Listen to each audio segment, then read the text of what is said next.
शुभ सकाल बंधुरा केमन आछो तोमरा सबाई। आशा करछि तोमरा खूब भालो आछो और जे जेखानेई आछो सुस्थ आछो।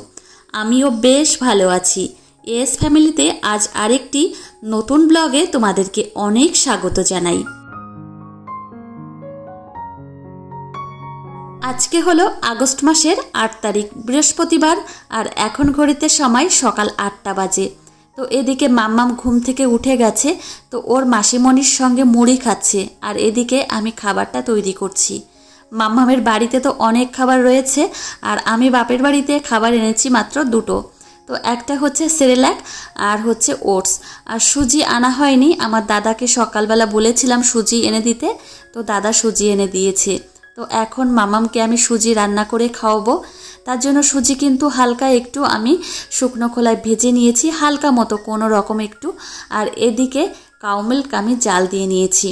तो आमार माओ किन्तु घोषेर काछ थेके सकालबेला माने सकालबेलाई काउ मिल्कटा निये एसेছে और आमादेर बाड़ी बिकाल बेलातेई निये आसे मा।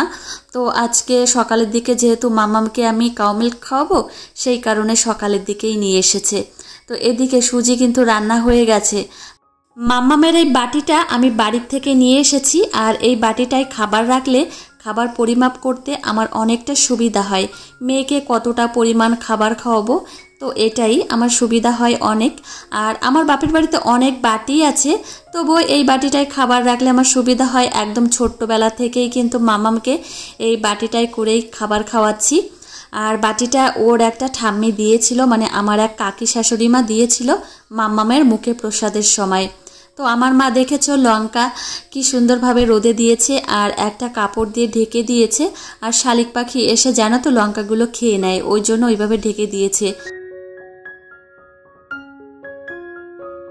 দাদা সকাল সকাল করেই বাজার করে নিয়ে এসেছে। আজকে চিকেন নিয়ে এসেছে।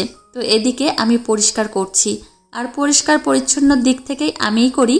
মাছ মাংস যেটাই আনুক না কেন এদিকে মাংস ধুয়ে পরিষ্কার করে এই যে ঢেকে রাখলাম। তো যখন রান্না বান্না হবে মাংসের গায়ের জল অনেকটা ঝরে যাবে এইভাবে যদি রাখা হয়। তো এখন আমি মাম্মামকে লেবুর রস খাওয়াবো। তার জন্য ফ্রিজ থেকে দুটো লেবু নেব মানে আগে ভাগেই আমি একটু জলে ভিজিয়ে রাখবো আর ফ্রিজ থেকে সঙ্গে সঙ্গে লেবু বের করে খাওয়ালে আবার ঠান্ডা থাকে তো বাচ্চার ঠান্ডা লেগে যেতে পারে। তো এদিকে একটা আমও বের করে নিচ্ছি আর আমার মায়ের ফ্রিজে তেমন কিছু থাকে না, একা মানুষ বাড়িতে থাকে তো ওই জন্য প্রয়োজন মতো কিছু সবজি থাকে আর পুরোটাই পুরো ফাঁকা থাকে। তো এদিকে আমি কাজু বাদাম আর কিশমিশ জলে ভিজিয়ে রাখলাম। আজকে আমাদের বাড়িতে দুপুরবেলা ফ্রাইড রাইস রান্না হবে আর চিকেন কষা রান্না হবে। তো এদিকে ভিজিয়ে রাখলাম। তো আগে ভাগে ভিজিয়ে রাখলে কিন্তু বাদামটা বেশ নরম হয়ে যাবে মানে ফুলে উঠবে আর সেই সঙ্গে কিশমিশটাও ফুলে উঠবে। আর এখন আমি ফ্রাইড রাইসের মধ্যে যে সমস্ত সবজি দেয় সেগুলো এখন আমি কেটে রাখছি। তো আমার বোনকে এই সমস্ত কাজগুলো একটু গুছিয়ে দেব তারপর আমার বোন রান্না করবে। তো আমার বোন কিন্তু রান্না বান্না করতে খুবই ভালোবাসে, আমিও খুবই ভালোবাসি, কিন্তু আমার বোন কিন্তু রান্নাটা করতে খুবই ভালো পারে। সবজি কাটছি আর ভাবছি কি যেন একটা কম আছে। তো পরে অনেকক্ষণ ভাবনা চিন্তার পরে ভাবলাম বিনসই আনেনি, তো শুধু এনেছে গাজর আর ক্যাপসিকাম, বিনস আনেনি। তো যাই হোক এই দিয়ে কিন্তু আজকে ফ্রাইড রাইস রান্না হবে। আমার বোন ওর মেয়েকে খাওয়াবার জন্য মৌসুম্বি লেবু কাটছে আর এদিকে দেখো তোমাদের দেখাচ্ছি। আর ওই যে বারান্দায় যে ফটোটা রয়েছে ওটা হচ্ছে আমার বাবার ফটো। মাম্মামকে লেবুর রস খাইয়ে দিয়ে ওকে আবার স্নান করাবো। এদিকে জল এনে রেখেছি আগের থেকেই। তো মাম্মামের তো বাথটব নেই এখানে, তো আমার মা নতুন গামলা কিনে রেখেছে দু বোনের জন্য, দুজনেরই কিন্তু আলাদা আলাদা গামলা আছে। তো মাম্মামের জন্য এটা। তো মাম্মামকে এখন আমি স্নান করাবো। তো স্নান করিয়ে ওকে আবার ঘুম পাড়াবো, ঘুম পাড়িয়ে তারপর মাম্মামদের জন্য রান্না করব। তো আজকে দুপুরে কি রান্না বান্না করি সেটাও কিন্তু তোমাদের দেখাবো আর অবশ্যই কিন্তু তোমরা ভিডিওটা দেখতে থাকো। বাপের বাড়িতে আসলে মন এত পরিমাণে ফ্রেশ হয়ে যায়, মনটা আলাদা রকম একটা অনুভূতি কাজ করে, মনটা অনেকটা পরিমাণে হালকা হয়ে যায়। কেন জানি না মনটা এক কথায় বলতে গেলে ফুরফুরে লাগে। তো এদিকে মাম্মামকে স্নান করিয়ে তারপর ঝটপট করে ওকে ঘুম পাড়াবো। আর জল পেলে তো কোনো কথাই নেই, জল পেলে মনে হয় সারাদিন জলের মধ্যেই থাকি, মানে ওর মনটা এরকমটাই করে। তো চলো মাম্মামকে ঘুম পাড়িয়ে দিয়ে আবার রান্নাবান্নাটা করব। তো মাম্মামকে ঘুম পাড়িয়ে দিয়ে এসেছি আর এদিকে রান্নাও করতে চলে এসেছি। আমিও স্নান করেছি। তো আজকে মাম্মামকে স্নান করানোর আগে আমি কিন্তু স্নান করিনি, মাম্মামকে স্নান করিয়েছি, ওকে ঘুম পাড়িয়েছি, তারপর আমি স্নান করেছি। আর বাড়িতে থাকলে এর উল্টোটা হয়।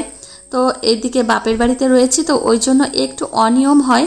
আর বাপের বাড়িতে আসলে আমার মনে হয় প্রত্যেকটা মেয়েরই একটু অনিয়ম হয়, কোনো কিছুই ভালো লাগে না, মনে হয় শুয়েই থাকে, কাজকর্ম তেমন একটা করতে ইচ্ছা করে না। আর শ্বশুরবাড়িতে থাকলে এমনিতেই এনার্জি চলে আসে শরীরে, মনে হয় কোন কাজটা আগে আগে করব আর সময় মতো করতে পারবো। তো এদিকে 2 মেয়ের জন্যই মাংস রান্না করছি, ওই জন্য মাংসের পরিমাণটা একটু বেশি। আর মাংসের মধ্যে আমি ক্যাপসিকাম, আলু আর গাজর দিয়েছি। তো কড়াইতে একটু ভালো করে ফ্রাই করে আর একটু যখন ভালো করে জাল উঠবে তারপর আমি মাংস প্রেসার কুকারে রান্না করব। আজকে জানো তো মাম্মামকে নতুন একটা খাবার খাওয়াবো, এর আগে মাম্মামকে এই খাবারটা আমি খাওয়াইনি। তো আজকে মাম্মামকে আমি ফ্রাইড রাইস খাওয়াবো। শুধু কি আমরা খাবো, আমার মেয়ে কি খাবে না, সেই কথা মাথায় রেখেই আমার মেয়ের জন্য ফ্রাইড রাইস রান্না করেছি। আর এদিকে চিকেনও রান্না হচ্ছে। আজকে আমার মাম্মাম নতুন খাবার খাবে, সেটা হচ্ছে ফ্রাইড রাইস আর চিকেন। আর এদিকে আমার বোন মাংস রান্না করছে। আমার বাপের বাড়িতে কাঠের উনানও আছে, মানে মাটির উনানও আছে, সেখানে রান্না করছে বোন।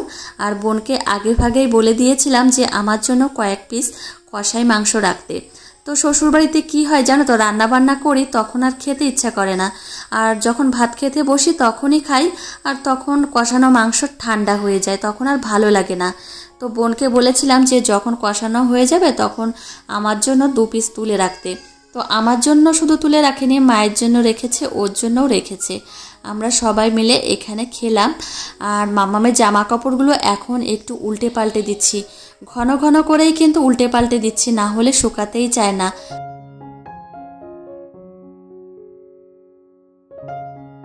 বাপের বাড়িতে আসলে একটা সমস্যা খুব পরিমাণে হয়, সেটা হচ্ছে নেটের সমস্যা।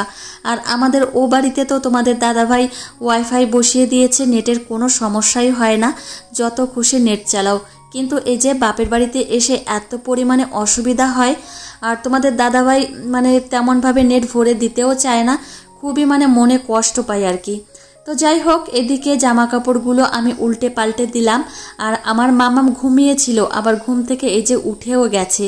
তো মাম্মামকে নিয়ে এখন একটু বাইরে রয়েছি। মাম্মাম এসেছে মামা বাড়িতে, মাম্মাম কিন্তু খুব খুশি, তাই না মা? তো আমার মাম্মাম ঘুমিয়েছিল, এইমাত্র উঠলো। কি রোদ মাম্মাম, খুব রোদ্দুর না মা? মাম্মাম এখন মাংস দিয়ে ভাত খাবে, তাই না মা? তুমি মাংস খাবে? তুমি ভালোবাসো মাংস খেতে মা? হাই করো মা, টাটা করো। আমাকে একটা আমি দাও, আর একটা।